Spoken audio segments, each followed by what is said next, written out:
Okay, so in this video I'm going to give you a quick little rundown on how to use a compressor.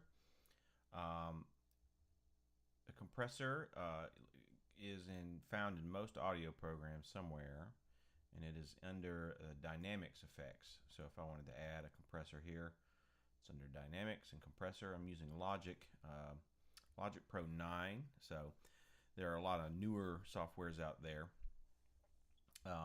But this one, they all kind of work the same, and I believe you probably can find the same compressor in the newest version of Logic.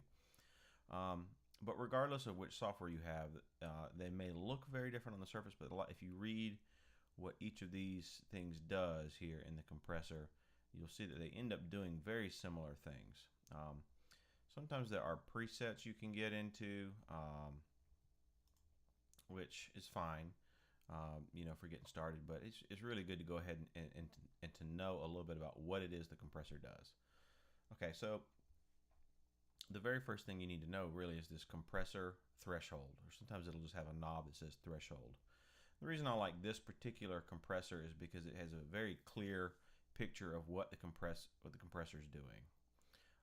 As I bring this threshold down, it's going to act like a hard ceiling. Anything that hits that ceiling, it's going to try to compress to reduce the volume. So some of the bigger peaks in my sound wave are going to get compressed.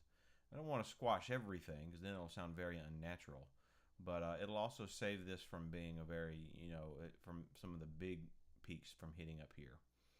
Now this is a pretty quiet sample, but let's just listen to it for a second, and I'm going to start adjusting this knob.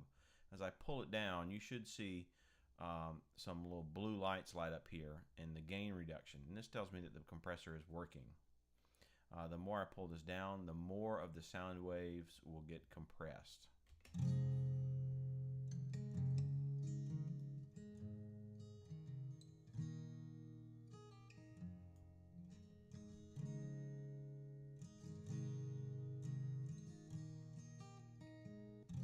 Okay, so there we go, and you want to shoot between about 3 and 6 decibels of gain reduction. The attack and release knobs affect how quickly the compressor begins to act once the threshold is hit, and then how quickly it lets go of it once it's passed, or it drops down below the threshold. In this case, these are fine. They're not particularly problematic. You can play with these knobs and see how it affects the sound a little bit. But the next really important function is the ratio here. 1.4 to 1 is kind of pretty low right here. What this means is for every decibel that the sound goes over the threshold, it's going to reduce it 1.4 decibels. And so as I bring this ratio up, it's going to reduce that sound more. So let me hit play, and as I hit play, I'm going to bring this ratio up.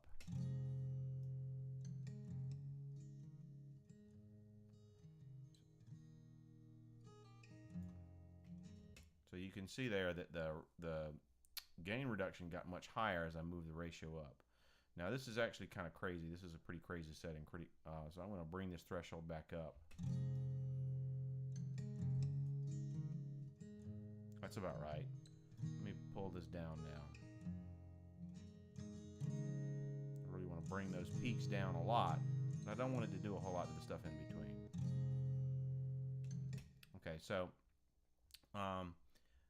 that is all of the basics about the compressor, except with this thing called gain reduction. So what it's actually reducing the volume. Most people that kind of throws people for a loop because they know that compression has something to do with making it louder or making the track stand out in the mix. Well, if particular peaks in the sound are very loud, that's going to cause you to clip in your sound file sooner. So by bringing all those thresholds, by those peaks down with the threshold and the ratio, you're going to have a much more normalized or even sound wave, and then you use the gain reduction to bring it back up. Let me play before I play with the gain. Let me maybe bypass this as you're listening to it, kind of give you a sense of when it's on and when it's off. So this is off, and you can see the peaks here. We're hitting at about -9. This is a pretty quiet track. That first peak, maybe -10. There we go, a little bit higher. higher, -6. Let me turn it on. That first hit was -9 before, now it's very low. And then coming up on the bigger strum here, it was getting up here. But you see, we're still way down here. So it's really, really reined in this track, even though the track was kind of quiet. Now, what I can do though, because I got an overall gain, quieter track than when I had it with it on.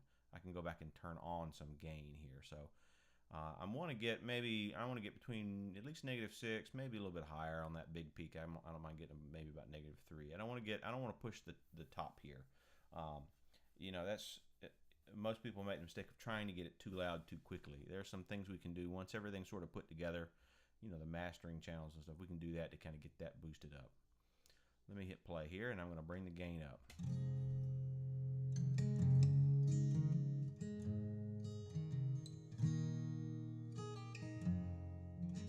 Watch this big peak. Where are we going to get? Okay, that's a much better volume. And now let me, if I try to just bypass this and add a gain thing here to crank it up, I could probably get it so that peak was hitting at about the same spot, but all the rest of it would be much lower. So now most of this was hitting, let's see where it's hitting.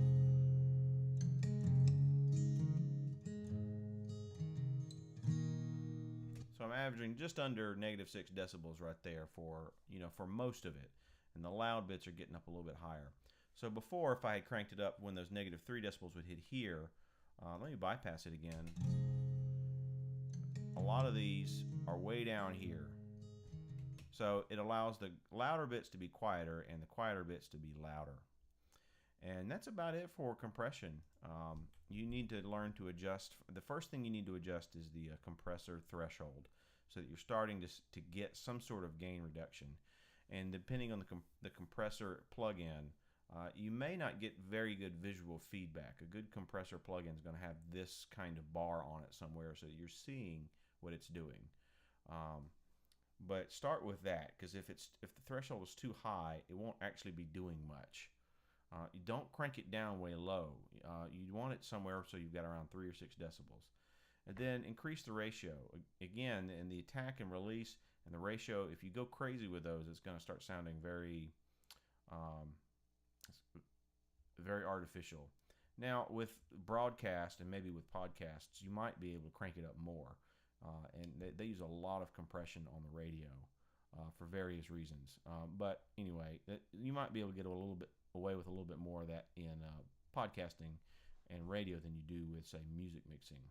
Use the gain reduction last, and a lot of times the presets will start very high here with already kind of a positive, like 6 or 8 decibel gain. And if they do that before you do anything else with the plugin, I would bring it back down to 0 decibels of gain. Make the other adjustments, and then bring this up to where you want it.